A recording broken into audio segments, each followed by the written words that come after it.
En aquella ocasión, estaba hablando con algunos de los peones en el rancho. Dije, mirando a través de las llamas parpadeantes de la fogata a Jonás. El hombre parecía salido de una novela del viejo oeste. Había estado sentado en silencio, absorto en sus pensamientos, con la mirada fija en el fuego, distante. Inconscientemente se acariciaba las puntas de su bigote canoso y bebía de vez en cuando de la copa de whisky Jameson que sostenía apenas, apretando en la otra mano. No diría que estaba distraído. Esos ojos penetrantes parecían no perder nunca la concentración, sin importar dónde estuviera o qué estuviera haciendo. Preocupado era probablemente la palabra más adecuada, y no me sorprendió. Tommy había enfermado recientemente de neumonía y había estado hospitalizado durante casi 2 semanas. Son amigos desde antes de que yo naciera, y sabía que la mala salud de Tommy pesaba mucho en la mente de Jonás. Levantó la vista de las llamas y se encontró con la mía. Una leve sonrisa se dibujó en la comisura de sus labios. Ah, sí. ¿Qué decían esos malditos bastardos esa vez? Sonreí. Tomé un cigarrillo de mi cajetilla y le ofrecí otro a Jonás. Lo aceptó con un gesto de la cabeza, encendiéndolo con un cipo viejo y destartalado que sacó del bolsillo de la chaqueta. Bueno, continué con mi charla. Estábamos los muchachos y yo sentados después del trabajo el viernes pasado. Empecé a platicar un rato con una cerveza sobre lo que me contaste de Gravesend. Parece que soy el único por aquí que no sabía nada de ese sitio, dije con una sonrisita. Bueno, eres bastante nuevo por aquí, David. Seguro que hay muchas cosas con las que aún no te has topado, dijo dando una calada a su cigarrillo y dándole un sorbo rápido a la taza de metal. Este sitio es antiguo y tiene algunos rincones oscuros, por si te animas a buscarlos. Sentí con la cabeza. Sí, supongo que es cierto. Uno de los chicos me dijo que te preguntara sobre un viejo pueblo fantasma, abandonado por aquí en lo alto de las colinas. Dijeron que tenías una historia al respecto, pero no me dijeron nada más. Dijeron que era tu historia, que tú la debías contar, y no era de ellos. Jonás guardó silencio un momento. Su mirada volvió a la luz amarilla de la fogata cuyas brasas se alzaban entre nosotros en el frío de la noche otoñal. Noté que le estaba dando vueltas, probablemente decidiendo si se permitiría contarme otra historia. Nunca fue de hablar mucho, un tipo callado que tendía a escuchar más que hablar, pero habíamos salido un par de días a caballo, abriéndonos paso entre densos pinos del bosque oriental que bordeaba el rancho Double K. Habían desaparecido algunas cabezas de ganado de la manada y el jefe nos había encomendado buscarlas. Aún no las habíamos encontrado y sospechaba que, de todas formas, acabarían volviendo solas. Mientras tanto, habíamos hecho nuestra parte y regresaríamos por la mañana. Por ahora, acamparíamos para pasar la noche una vez que saliéramos de la línea de árboles y disfrutáramos el aire fresco, el calor del fuego y la tranquila soledad. Pensé que sería una buena oportunidad para que Jonás me contara más sobre este lugar. La esperanza de Harper, dijo recordando un viejo recuerdo. Carajo, hacía mucho que no pensaba en ese maldito lugar. A lo lejos, el grito lastimero de un coyote se alzaba desde la oscuridad con la ligera brisa que se había levantado al anochecer. Ambos miramos en esa dirección un momento antes de que volviera a hablar. Sí que sabes elegirlos, David. Aparte de Gravesend, probablemente no haya nada por aquí que me inquiete como ese viejo sitio. Son tierras malditas. Malos recuerdos también. Volvió a levantar la vista hacia mí. La luz parpadeante del fuego hizo que sombras oscuras bailaran en su rostro de forma ominosa. ¿Estás seguro que quieres saber sobre ese viejo pueblo? Te hablé de Graveston por tu propia seguridad, ya que es un lugar del que probablemente te toparás de vez en cuando. La esperanza de Harper. Bueno, para allá tendrías que ir buscando ese lugar. No es probable que te lo encuentres por accidente. Asentí con entusiasmo. Sí, bueno, si estás dispuesto a contármelo, soy todo oídos. Bueno, no hay razón para no hacerlo, supongo. No es que sea un gran secreto por aquí. Simplemente no te molestes en preguntarme dónde está. No seré yo quien te lo diga. No necesito que eso me pese. Se recostó contra su silla. Supongo que muchos ingenuos se ven obligados a superar sus límites ante la perspectiva de la riqueza, incluso hoy en día. No entiendo por qué confiaban tanto en que realmente habría una mina explotable en el terreno que compraron cuando llegaron ahí. Ah, pero la fortuna es una dama muy curiosa. Nunca se sabe con exactitud qué te tocará cuando gira su ruleta. En su caso, cuando llegaron reclamando las tierras, se encontraron que estaban exactamente como se les había prometido, incluyendo algunas estructuras restantes de un asentamiento más antiguo, que pudieron usar como cimientos para su propia mina. Bueno, resulta que no solo había una mina, sino que aún fluía el oro. Y bastante, según los informes. Los colonos habían encontrado su fortuna, y en un par de años, un pequeño pueblo habría crecido a su alrededor. No voy a decir que fuera un pueblo en auge ni nada por el estilo. Aún no había más que un puñado de familias y algunos negocios que habían surgido. Pero para las familias que fundaron la esperanza de Harper, estoy seguro que así lo parecía. Su apuesta había dado buenos frutos, o eso creían en el momento. Jonás se detuvo un momento, dando una última calada a su cigarrillo antes de tirar el capullo de fuego. Esa mina es vieja, David. No estoy seguro de que alguien sepa quién la excavó ni cuándo, y nadie de la familia se detuvo a preguntarse por qué alguien estaría tan interesado en vender la escritura de una mina de oro que aún estaba sana y produciendo. Dicho esto, en los primeros meses se agotaron las vetas abiertas fácilmente accesibles cerca de la superficie y comenzaron a explorar más a fondo de los viejos túneles. Cuando finalmente llegaron al límite de los túneles existentes, comenzaron a excavar los suyos. Cuanto más excavaban, más oro descubrían. Según tengo entendido, las vetas eran anchas, pero poco profundas, y el suelo pareció ofrecer la cantidad justa de ese metal brillante para seguir tentándolas adentrarse más y más en la tierra, lejos de la luz del sol. Quizá más profundo de lo que el hombre está diseñado a llegar, pero quién sabe. Durante años, la esperanza de Harper prosperó, y los hombres continuaron adentrándose en los oscuros recovecos bajo las colinas. Bueno, entonces llegó el invierno de 1899. Con él, el clima se volvió frío y feroz. Las rutas de entrada y salida de la esperanza de Harper quedaron cortadas durante un mes o más. Cuando el tiempo finalmente mejoró y las tormentas pasaron, los primeros comerciantes que llegaron al asentamiento lo encontraron como un cascarón vacío, sin un alma. Según lo que informaron, parecía que alguien acababa de llegar, se había llevado a todas las familias y lo había dejado todo en su sitio.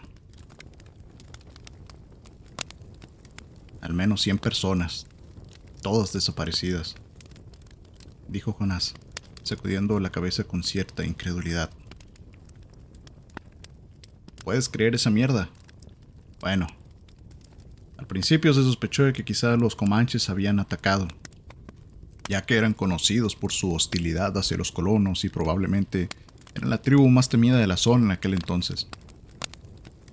Pero eso no era cierto, sobre todo porque muchos recursos valiosos se habían quedado abandonados en las casas y los almacenes. No me refiero solo al oro, armas y cosas así, sino también la comida pieles y otros suministros que le interesarían a los invasores comanches, sobre todo en el pleno invierno, al que no estaban acostumbrados en el este de Texas. Y no solo eso, además, era bien sabido que las tribus indígenas de esa zona la evitaban por sus propios motivos. No querían saber nada de ella, y nunca antes les habían causado problemas a los colonos. Carajo, creo que nunca he oído que hayan tenido contacto con ellos durante todo el tiempo que estuvieron ahí. Jonás me pidió otro cigarrillo, que le di sin pensarlo. ¿Y qué pasó?, pregunté, frunciendo el ceño. ¿A dónde se habían metido? Jonás se encogió de hombros mientras encendía el cigarrillo. No lo sé. Los alguaciles estadounidenses fueron a investigar lo que habían informado los comerciantes. No había ley local en aquel entonces, así que les tocó averiguar qué había pasado. Encontraron la esperanza de Harper exactamente como lo habían descrito los comerciantes, vacío y silencioso como una tumba. Debió de haber sido realmente espeluznante, imagino. Lo único que encontraron, si había alguna pista de lo sucedido, fue un diario que le había pertenecido a la joven esposa de uno de los mineros. Creo que era la señorita Annabel Hudson. Había escrito que los hombres habían irrumpido en una nueva sección desconocida de una cueva natural durante su excavación del día anterior. Al parecer, todo el pueblo estaba entusiasmado por la noticia. Escribió que esta nueva cámara era más rica que cualquiera de las vetas que habían encontrado desde su llegada. Decían que las paredes brillaban con trozos de oro expuestos. Es cierto que le preocupaba la profundidad de la minería y los riesgos que conllevaba trabajar a tanta profundidad, pero ansiaba el día en que pudieran regresar a Nueva York y vivir cómodamente con lo que habían extraído de las rocas. Jonás negaba esto con la cabeza, casi con tristeza. Y entonces, su siguiente entrada dio un giro inquietante. Escribió que ninguno de los mineros que entraron en los túneles al día siguiente regresó a la superficie. El pueblo temía que hubiera habido un accidente, como un derrumbe o algo así. Un grupo de vecinos se reunió y se adentró en esos túneles negros en busca de sus vecinos. Jonás me miró fijamente y bebió otro trago, dejando que el silencio flotara en el aire un instante antes de añadir: ninguno de ellos volvió a salir. Fue como si toda la oscuridad que se escondía bajo las colinas se los hubiera tragado. Leí su diario una vez. Todavía se puede encontrar el original en uno de los museos históricos en el condado de Ultar. Creo que hoy en día es más fácil encontrarlo en línea. Unas de sus últimas entradas fueron un poco más inquietantes, y se podía sentir la inquietud que sentía a medida que pasaban los días, sin ninguna señal de regreso de los mineros. En su última entrada, escribió que una de las otras esposas había llamado a su puerta en cuanto el sol se asomaba por el horizonte en una mañana, asustada por la muerte y despotricando sobre cómo había oído a su marido susurrándole a través de las ventanas, arrastrando los pies fuera de su casa toda la noche. Ella le habría hablado a esta figura de su esposo, pero dijo que era como si no fuera realmente él, como si ese algo, esencia de vida, si así quieres llamarlo, que llevó a ese hombre a convertirse en su esposo, se lo hubieran arrebatado de alguna manera, solo dejando esa cosa sin emociones que gritaba el nombre de ella. Había dicho que no podía entender por qué había ido a su casa, por qué su voz sonaba tan extraña. Esa cosa le dijo que saliera. Dijo que le hacía pensar en cosas viejas y sucias que acechaban en la oscuridad, y le asustó tanto que se atrincheró en su habitación con su rifle hasta poco antes del amanecer, cuando finalmente se quedó callado y se perdió en la noche. Jonás se detuvo un momento, incorporándose y aliviándose un nudo en la espalda. Tomó la taza y vació hasta el último sorbo. Luego la volvió a llenar y me ofreció la botella. Levanté una mano y negué con la cabeza. Y él continuó. Bueno, cuando fueron a hablar con la otra mujer sobre el extraño suceso, descubrieron que 2 de las otras esposas y sus hijos habían desaparecido durante la noche, con las puertas abiertas de par en par y las casas completamente vacías. Había escrito que sus zapatos y abrigos seguían adentro, lo que lo hacía aún más extraño, ya que habían estado pasando por un invierno muy cruel. Incluso había escarcha en el suelo. El viejo vaquero se encogió de hombros y dejó escapar un largo suspiro de cansancio. Y esa fue la última entrada de Annabelle. Después de eso, el pueblo simplemente murió. O no se encontraron cadáveres que probaran que alguien hubiera sufrido daños. La familia aún conservaba la escritura de la mina. Nadie más podía entrar legalmente y explotar esa propiedad. El pueblo ha estado vacío desde entonces. En algún momento alguien le prendió fuego al maldito lugar y lo redujo a cenizas. Demonios, probablemente para bien, considerando todo. Jonás se recostó en su silla de nuevo. Si creciste por aquí, creciste con esa historia. La gente conoce la esperanza de Harper y su historia. La mayoría decide mantenerse alejada. ¿La mayoría?, pregunté. Jonás sonrió levemente. Eres un chico muy inteligente, David. Muy astuto. Me gusta eso de ti. Sí, la mayoría. Para algunos la promesa de una mina de oro abandonada, esperando a que alguien venga y se aproveche de ella, es una gran tentación. La tentación va a llevar a la gente a cometer tonterías. De joven, mucho antes de que mi Laura falleciera, tenía un par de amigos con familias jóvenes. Los tiempos eran difíciles por aquel entonces, incluso para quienes conseguían un trabajo estable. Un día se acercaron a mí. Me preguntaron si me interesaba ir con ellos a explorar los túneles de esa mina, para ver si realmente quedaba algo de oro. De no ser por el hecho que acababa de aceptar un trabajo en este rancho con un buen sueldo y la promesa de un futuro, carajo, quizás habría aceptado.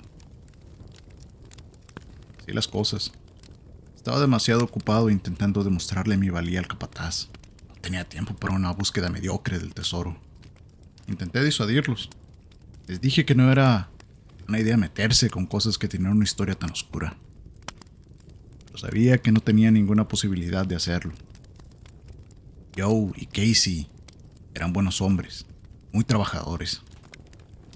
Solo intentaban encontrar la manera de mantener a sus familias en tiempos difíciles. Y no los culpo por eso. Hacían lo que cualquier hombre de bien haría para proteger a los suyos. Jonás dejó su taza vacía y cogió su cantimplora, dándole un trago largo al agua fría.